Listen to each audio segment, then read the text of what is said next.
अपना मुद्दा अपनी बात। आप देख रहे हैं सैफी के साथ सच्ची बात। इस तरह से दोस्तों आपने हमारी हेडलाइन पढ़ ली होगी। आज फरीदाबाद से रिलेटेड जो है समस्या है और बहुत ही गंभीर परिस्थितियां पैदा हो गई हैं फरीदाबाद के अंदर, और खासतौर पर बड़खल की बात। आपने जिस तरह से हेडलाइन में आपने देखा होगा हाईलाइट किया है बड़खल के नाम को, तो बड़खल से हाजी शेर मोहम्मद साहब है, बाकी फरीदाबाद से 3 मेहमान हमारे और हैं स्क्रीन पर आप देख रहे होंगे। चारों ही फरीदाबाद की बहुत ही मौजूद हस्ती हैं, नामचीन हस्ती हैं, हमेशा समाज के विभिन्न कार्यों में अपनी भूमिका निभाते हुए हमें नजर आते हैं। मिर्जा साहब हैं और नाजिम साहब एक विंडो पर, सुहेल साहब है और आखिरी विंडो पर हमारे हाजी शेर मोहम्मद साहब हैं, जो आप भली भांति जानते हैं कि हमेशा किसी सामाजिक कार्यों में हमेशा बड़ी भूमिका में सामने आते हुए नजर आते हैं। तो हम अपनी बात को शुरू करते हुए हमारा पहला सवाल मिर्जा साहब से रहेगा। मिर्जा साहब, जिस तरह से काफी लोगों की शिकायत पर हमने संज्ञान लिया है, बताया जा रहा है फरीदाबाद में किसी भी तरफ कोई भी मामला कोरोना महामारी से जुड़ा हुआ हो उसको बड़खल का बता दिया जाता है। क्या सच्चाई है इस बातों में, किस तरह की बात है ये? नहीं, आप जो फरमा रहे हैं बात सही है। ये चीजें एक आध पेपर में हमने सुना है, लोगों ने भी बताया है इसमें। लेकिन मैं ये कहता हूं कि जो बड़कल में बताया जाता है ठीक है, न जाने उन लोगों को बड़कल से क्या चीज है, क्या परेशानियां हैं, या बड़कल को अच्छा बताना चाहते हैं, खराब बनाना चाहते हैं, वो तो उन लोगों का मकसद है। लेकिन ये सब चीजें गलत हैं। अगर किसी भी टॉपिक को मैं अक्सर देख रहा हूँ, कोरोना को तो पूरे इस्लाम से जोड़ दिया गया है, आप बड़कल की बात क्यों करते हैं? बड़कल वर्ड जो इस बात में लिया जा रहा है क्योंकि वहां सब जानते हैं 80% बड़कल में मुस्लिम आबादी है।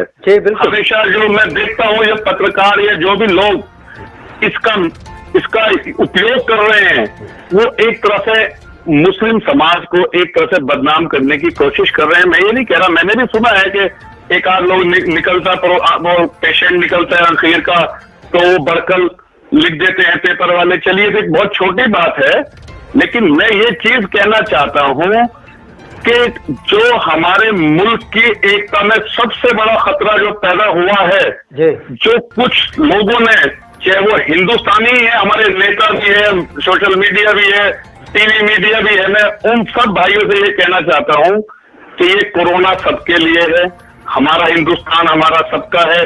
जैसे हम अक्सर देख रहे हैं, कुछ महीने पहले एक जो शुरुआत जमातियों के नाम पे, इस्लाम के नाम पे जो इन्होंने गलत मैसेज दिया है, जब बाद में लोगों को समझ आया, खुद पीएम साहब को भी कहना पड़ा कोरोना का कोई मजहब नहीं है, कोई मजहब जान के नहीं फैलाता, सबको कहना पड़ा। तो अगर हम लोग ये सब चीजें पहले ही संज्ञान रखें, तो किसी एक आदमी पे या किसी एक मजहब पे गंदगी या जो दुर्व्यवहार, या हम देख रहे हैं आजकल कोई नेता सब्जी वाला या मुसलमान से सब्जी मत लो, ये मत लो, ये सब हमारे मुल्क के लिए गलत है। और कोरोना ये पूरे देश की बीमारी है, हम सब के लिए बीमारी है, हमें सब मिलजुल के लड़ना है। मेरी यही गुजारिश है कि हम सब हिंदुस्तानी है, हमें सरकार के बताए हुए कानूनों का पालन करना चाहिए, लॉकडाउन का पालन करना चाहिए, सोशल डिस्टेंसिंग का पालन करना चाहिए। और मेरी खास तौर से लोगों से ये गुजारिश है, खास तौर से मीडिया से, किसी भी एक समाज को आप बदनाम न करें। हाँ, ये देश सबका है, सबका रहेगा, बीमारी भी सब पे आ रही है। मैं इसमें यही कहूंगा, हमारी एकता सबके साथ मिलकर एकता है, कोरोना में कोई भेदभाव नहीं होना चाहिए। बिल्कुल मिर्जा साहब, आपने बहुत उम्दा बात कही और आपसे ये बात हम कहना चाहेंगे दूसरी बात यहाँ पर आपने बहुत अच्छी जानकारी दी। हम जो है यहाँ पर अभी नाजिम साहब के पास चलेंगे। नाजिम साहब माशाल्लाह फरीदाबाद के बहुत नामचीन हस्ती हैं, उनसे भी बात करेंगे। नाजिम साहब, किस तरह का संज्ञान लेना चाहेंगे अभी जिस तरह से मिर्जा साहब ने बात रखी, क्या समर्थन करते हैं इस बात का अपना? देखिए, जिस तरीके से पिछले काफी समय में आपने भी देखा होगा और हमने भी देखा है कि पत्रकारिता का जो एक स्तर है वो बहुत ही नीचे दर्जे पर पहुंचता जा रहा है। आज से 10 साल पहले की अगर हम राजनीति याद करें या पत्रकारिता याद करें, तो हम देखते थे कि किसी भी नेता के ऊपर किसी तरीके के लांछन नहीं लगाए जाते थे, या किसी भी व्यक्ति विशेष के ऊपर, उसके व्यक्तिगत मामलों के ऊपर किसी भी तरीके के लांछन नहीं लगाए जाते थे। आजकल राजनीति, चाहे वो धार्मिक चीजें हो, चाहे वो पत्रकारिता हो, चाहे वो गोदी मीडिया हो, अगर हम इन सब चीजों की बात करें तो आज इनका स्तर इतना गिर गया है कि किसी के व्यक्तिगत जीवन के ऊपर या किसी भी तरीके के मामले के ऊपर इस तरीके की टीका टिप्पणी और लांछन लगाए जाते हैं कि, और ये चीज बिल्कुल ठीक उसी तरीके से आके कोरोना से जुड़ जाती है। कोरोना का मामला जब भारत के अंदर पहला मामला आया, उसको अगर हम देखें तो उसका जमात से बहुत दूर का फासला है। अगर इससे हम कंपेयर करें, हम देखें, लेकिन जमातियों के मकसद किसी के ऊपर कोई इल्जाम लगाने से नहीं है।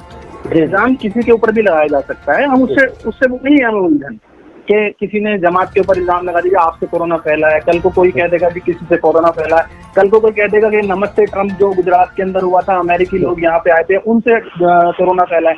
मसला ये नहीं है। बहुत सारी चीजें आपने सुनी होंगी, चाइना के ऊपर भी इल्जाम लगा रहे हैं बड़े बड़े गोदी मीडिया के लोग कि चाइना में कोरोना। असली मकसद जो ये है कि अगर कोरोना फैला है किसी भी व्यक्ति से या किसी चीज से, आप उसका चरित्र हनन जो मीडिया के अंदर किया जा रहा है। आपने देखा होगा मौलाना साद नाम के जो एक बड़े नामी आलिम हैं, उनका एक तरीके से कि कोरोना बम या आतंक का मौलाना, कोरोना का मौलाना, इस तरीके के शब्दों का जो शब्दों के साथ खेला जा रहा है, ये मसला जो है मैं उससे जोड़ता हूँ कि शब्दों के जो चयन करके जो किसी का चरित्र हनन करने का काम किया जाता है। जी जी बिल्कुल, मैं उसके खिलाफ हूँ। बिल्कुल आपकी बात बिल्कुल मान्य है और सराहनीय भी है।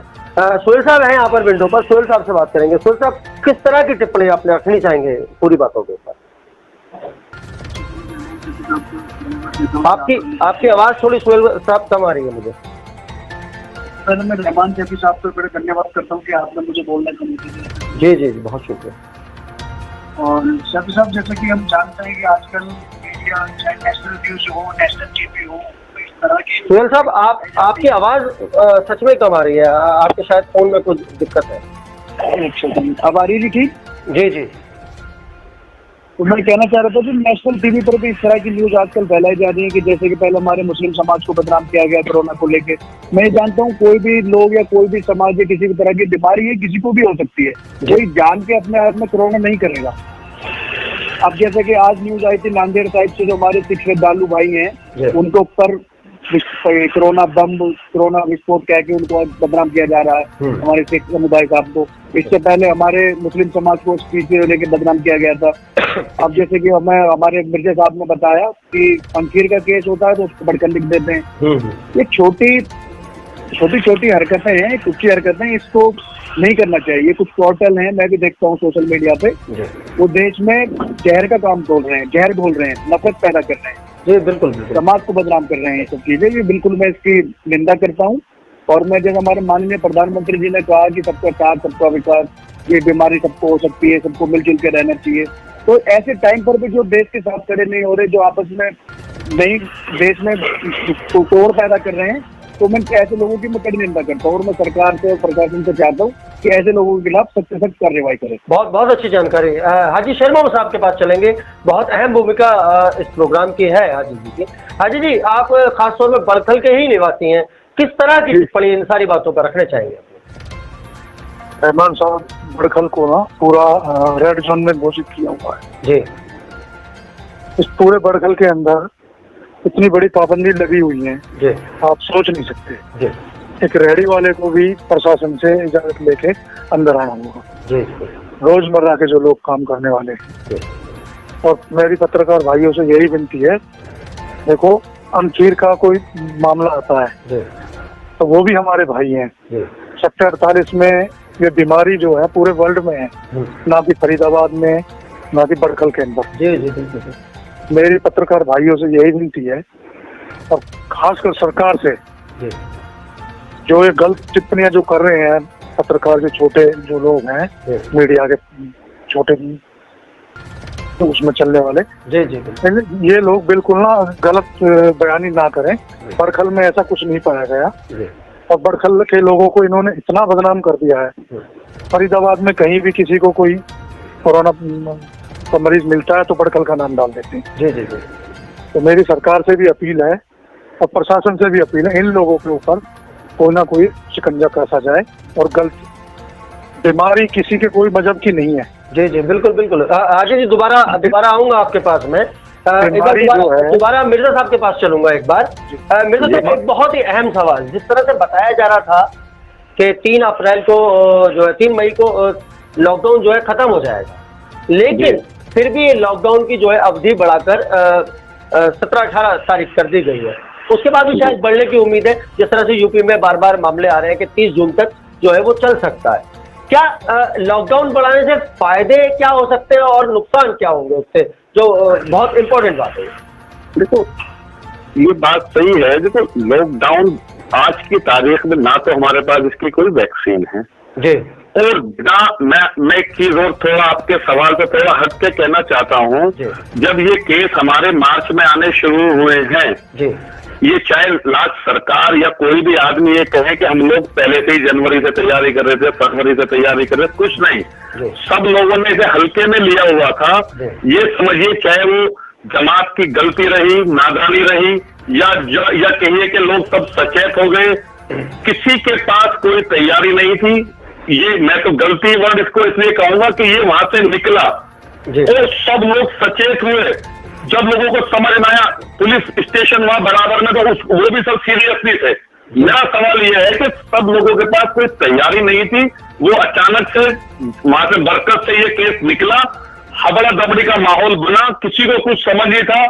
ठीक है, इसके अलावा लॉकडाउन ही इसकी सबसे बड़ी दवाई है, इसमें कोई शक की बात नहीं है। लॉकडाउन का समर्थन करते हैं? हाँ, लॉकडाउन का समर्थन करता हूं, लेकिन तो अब सरकार को भी समझ में आया है और आम आदमी को भी समझ में आया है कि पालन करना क्या चीज है और इस बीमारी से कैसे बच सकते हैं, क्या इसके नुकसान है, क्या फायदे हैं।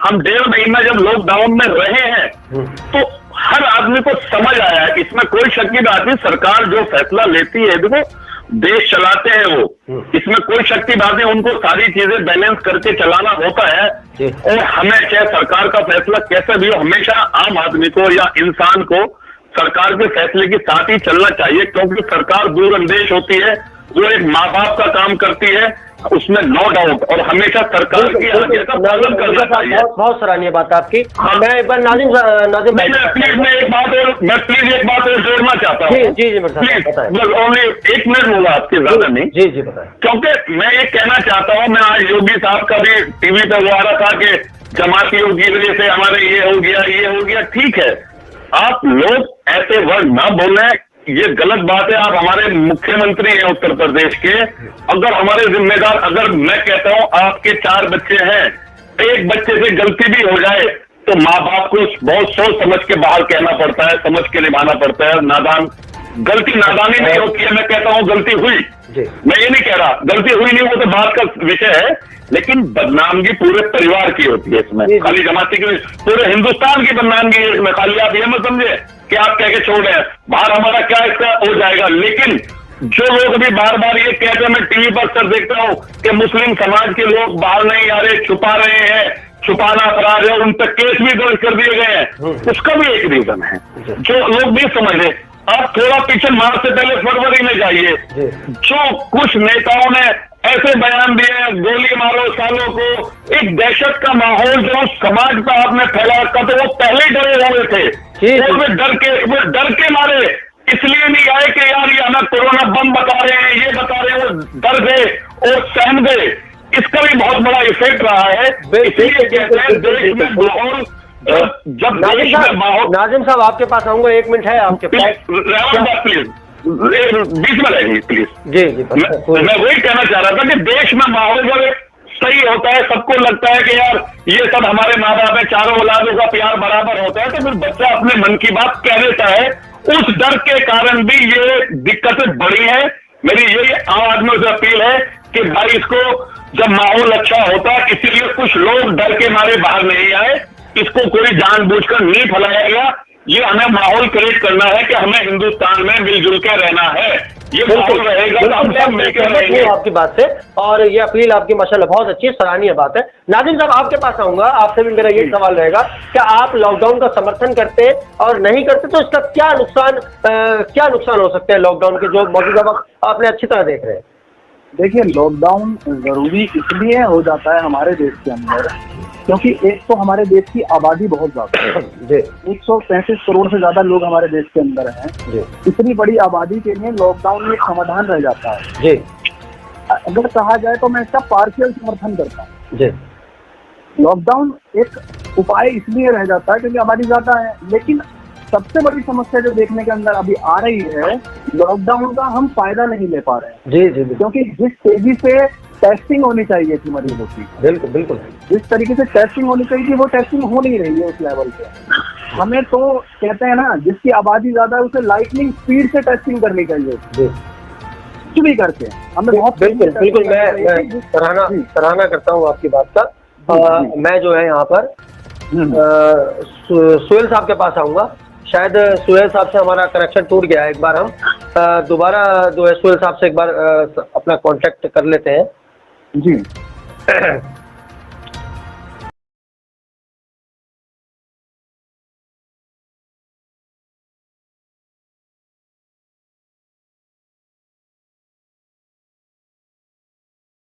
मैं हाजी शेर मोहम्मद साहब से गुजारिश करूंगा। हाजी शेर मोहम्मद साहब, आप अपनी देखिए, सुहेल साहब शायद दोबारा हमारे साथ लाइन पे कनेक्ट हो गए और मैं एक बार फिर दोबारा उनसे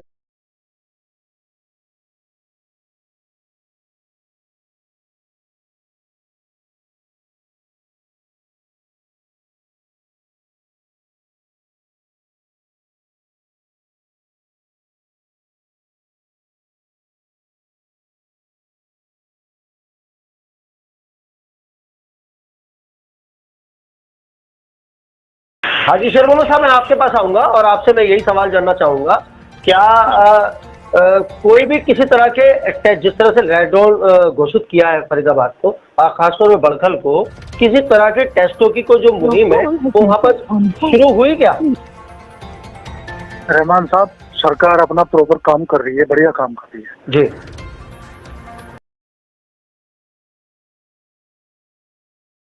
48 दिन हो गए एक मस्जिद के अंदर 6 लोगों को जी। 3 बार उनके टेस्ट हो गए। दिल्ली के लोग हैं, वो लोकल लोग हैं साहब। 48 दिनों से वो एक ही मस्जिद के अंदर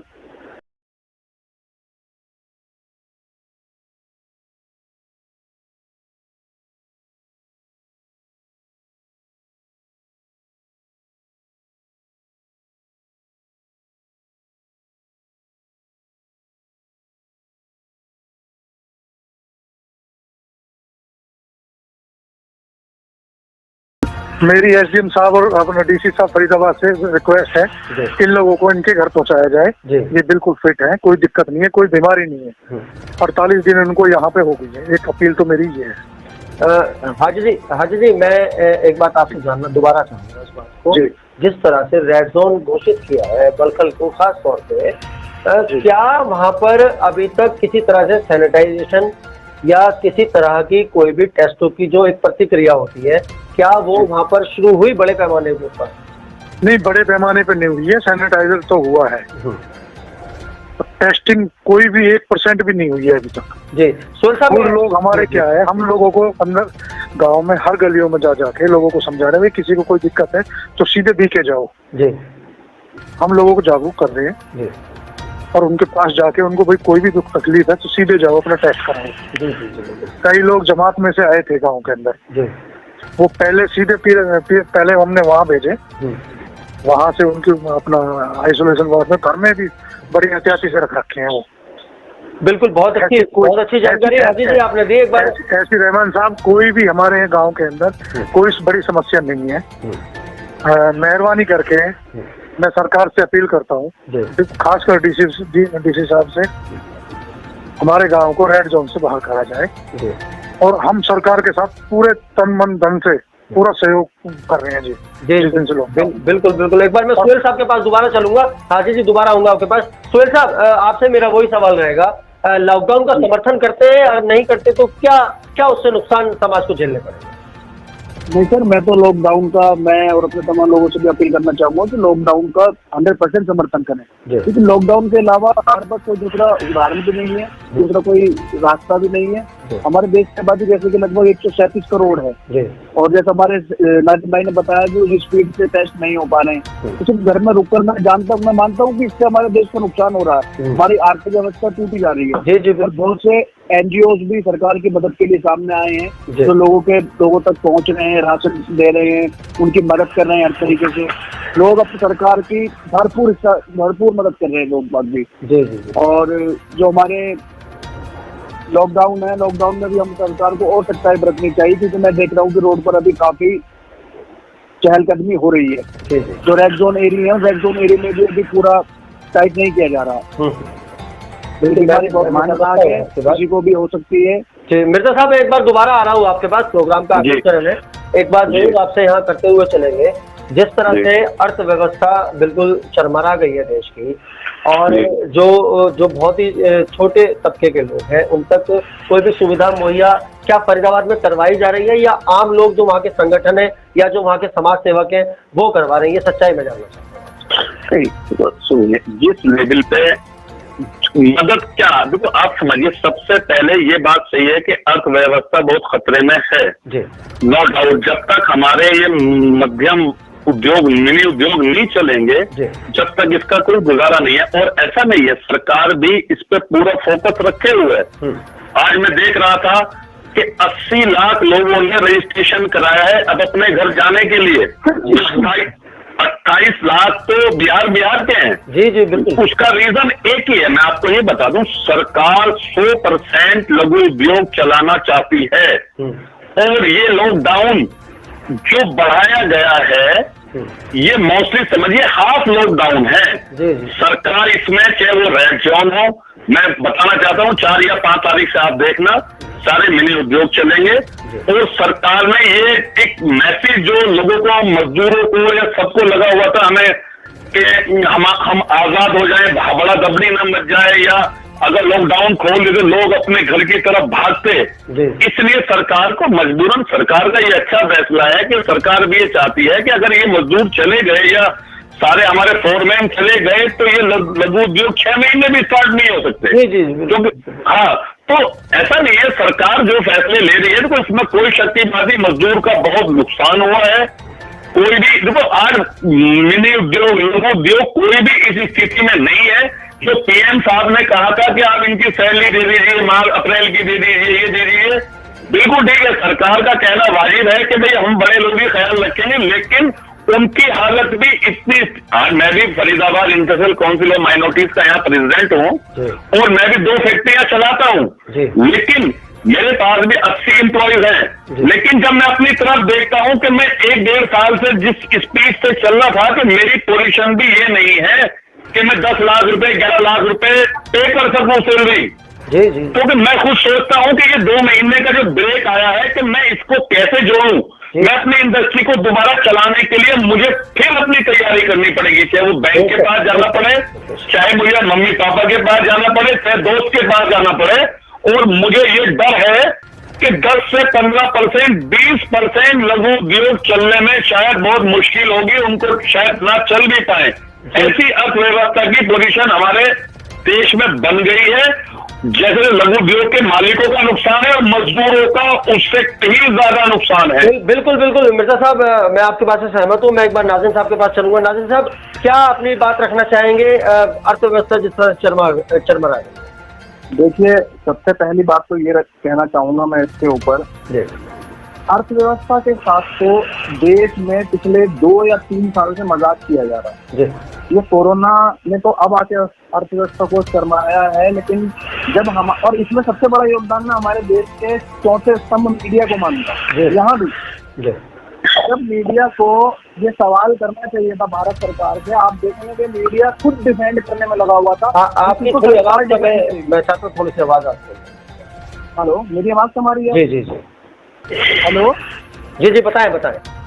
जी, मैं ये कहना चाहता हूँ कि मीडिया पिछले 3 साल से, आपने नोटिस किया होगा इस चीज को, पिछले 3 साल से मीडिया बार बार इस बात को बता रहा था कि अगर कोई कह रहा है कि कोई रिपोर्ट आ रही है 3% हमारी जीडीपी है, मीडिया उसको 5 या 6 करके बता रहा था। लेकिन तभी अचानक से कोरोना की महामारी आ जाती है पूरे विश्व के अंदर, पूरा विश्व इस मझधार में फंस जाता है महामारी के, कोरोना के। लेकिन इसकी वजह से जो हमने पुराना छुपाया हुआ था, आज वो पूरी तरीके से बर्बादी के कागज पे आता है। अगर ये पहले से ही उस चीज को नहीं छुपाते तो उसके प्रिकॉशन, उसकी तैयारियां हम पहले से कर सकते थे। बेशक मैं सहमत हूँ आपकी बात से। नाज़िम साहब, एक बार सुहेल साहब के पास मैं दोबारा चलूंगा। एक बार सुहेल साहब, आपसे जानना चाहूंगा कि अर्थव्यवस्था जिस तरह शर्मा रही है, क्या आपने टिप्पणी रखेंगे?